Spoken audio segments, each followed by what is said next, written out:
Santapan Harian Selasa 3 Oktober 2023.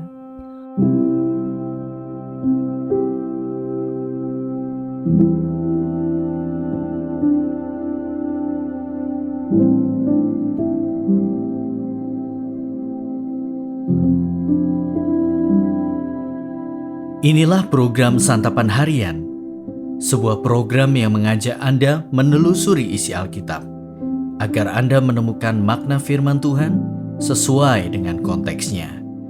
Santapan Harian tertuju bagi Anda yang ingin memiliki kehidupan rohani yang segar, kuat, dan sigap.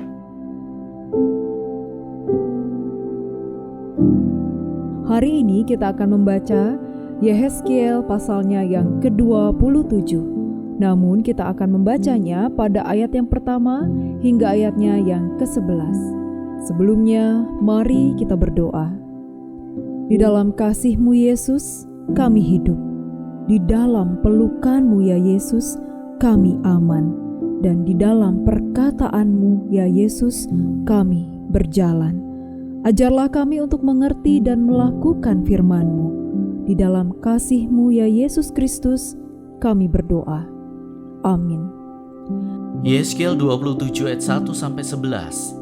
Datanglah firman Tuhan kepadaku, hai engkau anak manusia, ucapkanlah suatu ratapan mengenai Tirus, dan katakanlah kepada Tirus yang terletak di pintu masuk lautan dan yang berdagang dengan bangsa-bangsa di banyak daerah pesisir. Beginilah firman Tuhan Allah. Hai Tirus, engkau berkata, aku kapal yang maha indah, wilayahmu di tengah lautan, ahli bangunmu membuat keindahanmu sempurna. Seluruh badanmu mereka buat dari kayu sanobar senir. Mereka mengambil aras Libanon, membuat bagimu tiang layar. Pohon tarbantin dari Basan dipakai untuk dayungmu. Geladakmu mereka buat dari tulang gading, ditatahkan di cemara dari pantai Kitim. Layarmu diperbuat dari lenan halus yang berwarna-warni dari tanah Mesir.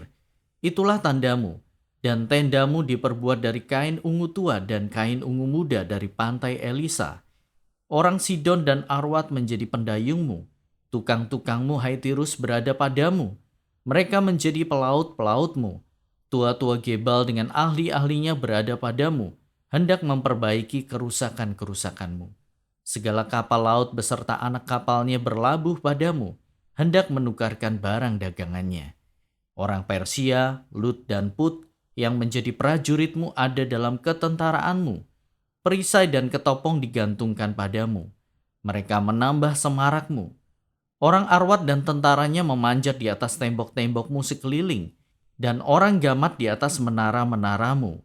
Mereka menggantungkan perisai-perisainya pada tembok-tembokmu sekeliling. Mereka membuat keindahanmu sempurna.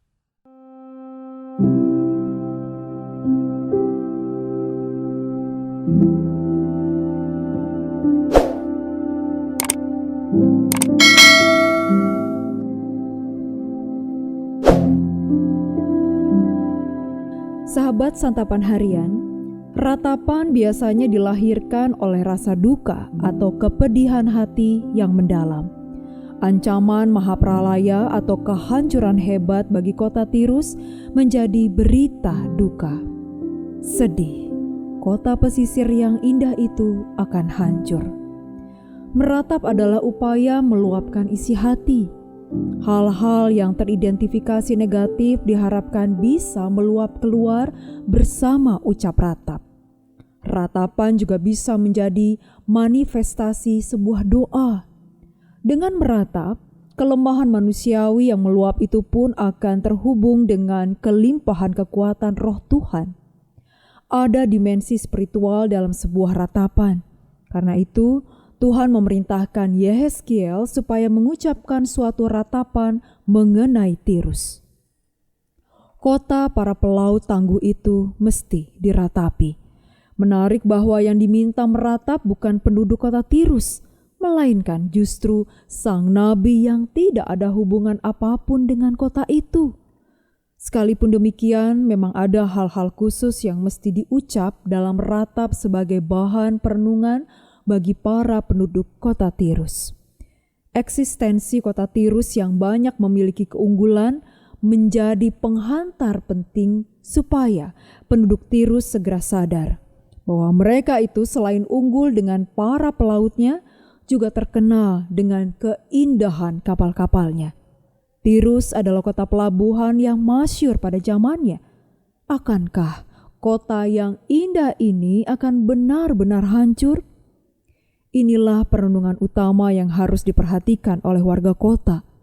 Belum lagi banyak orang dari luar Tirus yang berburu nafkah di kota itu, dari Sidon hingga Kilmat, menandakan betapa banyaknya orang-orang dari berbagai penjuru hidupnya bergantung pada Tirus. Apabila mahapralaya menimpa kota megapolitan ini, akankah para pencari nafkah itu akan kehilangan pekerjaannya? Perenungan yang layak dilakukan. Dengan perenungan yang mendalam, diharapkan ada kesadaran untuk bertobat. Apalagi, pertobatan itu membawa dampak yang besar bagi diri sendiri dan orang-orang yang hidupnya bersinggungan dengan keberadaan kita. Semoga kesadaran akan pertobatan terus menjadi pandu kehidupan beriman kita di dalam pengampunan Tuhan. Mari kita berdoa. Tuhan, peganglah kami erat-erat di dalam ratapan dan kerapuhan, karena di dalam pertelutan ini kami berserah sepenuhnya, mengakui segala kesalahan, serta kembali pulang ke dalam ketetapan-Mu yang merengkuh kami. Di dalam kasih-Mu Yesus, kami memohon. Amin.